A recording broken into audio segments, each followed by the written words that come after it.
గేదెలంకలో కార్తీక వన సమారాధన. Doctor B.R.. Ambedkar Konaseema జిల్లా ముమ్మిడివరం నియోజకవర్గం ముమ్మిడివరం మండలం గేదెలంకలో వేంచేసియున్న శ్రీ పార్వతీ పరమేశ్వరుల ఉత్తర వాహిని పుష్కర రేవు వద్ద ఈరోజు గుద్దటి రమా కేశవ బాలకృష్ణ జమ్మి ఆధ్వర్యంలో వందలాది మంది భక్తులు పుణ్యస్థానాలు ఆచరించి శివ దర్శనం చేసుకున్నారు. అలాగే స్థానిక ఎమ్మెల్యే దాట్ల సుబ్బరాజు, బుచ్చిబాబు, అలాగే రాష్ట్ర కార్మిక శాఖ మంత్రివర్యులు వాసంశెట్టి సుభాష్ పాల్గొనడం జరిగింది. గుద్దటిరమా కేశవ బాలకృష్ణ ఆధ్వర్యంలో భారీ కార్తీక మన సమారాధన కార్యక్రమం జరిగింది.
మంచి రోజులు అందరికీ కూడా ఆ భగవంతుడు ఆశీస్సులు ఉండాలని ఈ ముమ్మడి నియోజకవర్గంలో ఎమ్మెల్యే గారికి, అలాగే పార్లమెంటు సభ్యులు గంటా రుసుమధు గారికి, అలాగే ఈరోజు ఈ కార్యక్రమానికి ఇంత పెద్ద ఎత్తుల్లో నాయకత్వం వహించి తన భుజాల మీద చేసుకున్న జమ్మి గారికి, అందరికీ ఇక్కడికి వచ్చిన భక్తులందరికీ కూడా ప్రత్యేకమైన త్రివేణి సంగమం నందు మరి ఇక్కడ ఈ రోజున మన కార్తీక వన సమారాధన ఏర్పాటు చేయడం జరిగింది.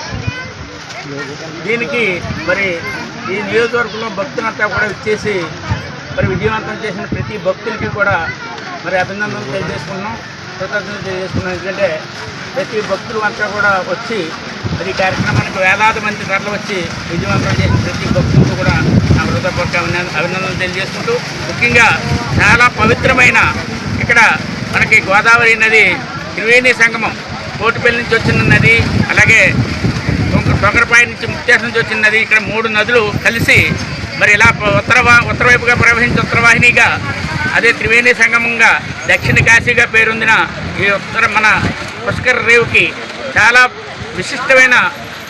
విశిష్టమైన ప్రదేశం ఇది. ఇక్కడ ఈ నదిలో కూడా శివాలయం కూడా ఉండేది పూర్వం, ఒక 100 సంవత్సరాల క్రితం. చాలా చరిత్ర ఉన్న ప్రదేశం ఇది, చాలా పుణ్యక్షేత్రం ఇది.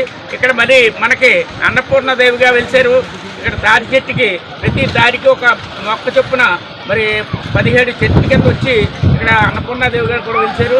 చాలా పవిత్రమైన ప్లేస్లో మరి ఈ రోజున ఇంత వైభవంగా జరిగిన ఈ అన్న సమారాధనకి ఇచ్చేసిన భక్తులందరికీ, మరి ముఖ్యంగా నాయకులందరికీ, ముఖ్యంగా మరి మహిళా సోదరిమణులందరికీ, సోదరిమణులందరికీ కూడా ప్రత్యేకమైన అభినందనలు తెలియజేసుకుంటూ, ఇక్కడికి ప్రభుత్వం కూడా మనకు చేయవలసింది ఏంటంటే, నిన్న తాడేపల్లిగూడెం నుంచి విజయవాడ నుంచి అనేక బస్సులు టూరిస్ట్ బస్సులు వచ్చి మరి బస్సులు రావడానికి దారి లేదు. మరి ఇక్కడ చక్కటి రోడ్డు ఏర్పాటుగా మరి గౌరవ ముఖ్యమంత్రి వర్యుల్ని, ఉప ముఖ్యమంత్రి వర్యుల్ని, అదేవిధంగా మన జిల్లా కలెక్టర్ వారిని, అధికారులందరినీ కూడా ఇక్కడ చక్కటి రహదారి సౌకర్యం ఏర్పాటు చేస్తే ఇక్కడికి ఈ రాష్ట్రంలోనే, ఈ ఆంధ్రప్రదేశ్ చరిత్రలోనే ఒక మంచి ప్రదేశం టూరిజం స్పాట్ అవుతుంది కాబట్టి ఇక్కడ బాగా అభివృద్ధి చేయవలసిన అవసరం గౌరవ శాసనసభ్యులు కానీ, గౌరవ మంత్రివర్యులు కానీ, గౌరవ ముఖ్యమంత్రివర్యులు, గౌరవ ముఖ్యమంత్రివర్యులు కూడా మరి ఇక్కడ ప్రత్యేక శ్రద్ధ వహించి ఈ క్షేత్రాన్ని అభివృద్ధి చేసి రహదారులు కానీ అనేక సౌకర్యాలు ఏర్పాటు చేయాల్సిన అవసరం ఉంది. స్వామీజీ జనసేన పార్టీ ఎంపీటీసీని ఈ రోజుకి ఇక్కడ ఇచ్చేసినటువంటి భక్తులందరికీ, అలాగే నాయకులకు, జనసేన పార్టీ టీడీపీ శ్రేణులందరికీ కూడా ధన్యవాదాలు.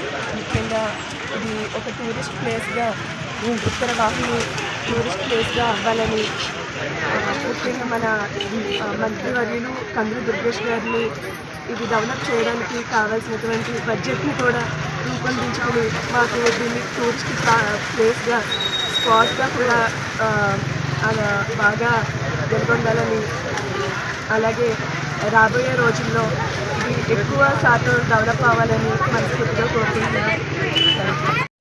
వేలాది మంది ఇక్కడ స్నానాలు చేయడానికి వస్తూ ఉంటారు. అదేవిధంగా మరి జిల్లా అంతా కూడా వచ్చి ఇక్కడ కార్తీక వనభోజనాలు కానీ అన్ని ఫంక్షన్లు చేసుకుంటూ ఉంటారు. ఈ ప్రదేశానికి రహదారి కానీ, బ్రిడ్జ్ కానీ చాలా అవసరం ఉంది. ఇంకో బ్రిడ్జ్ ఏర్పాటు చేయాల్సిన అవసరం ఉంది. చక్కటి రహదారులు ఏర్పాటు చేయాల్సిన అవసరం ఉంది. ఇక్కడ ఒక మంచినీటి ట్యాంక్ రావాల్సిన అవసరం ఉంది.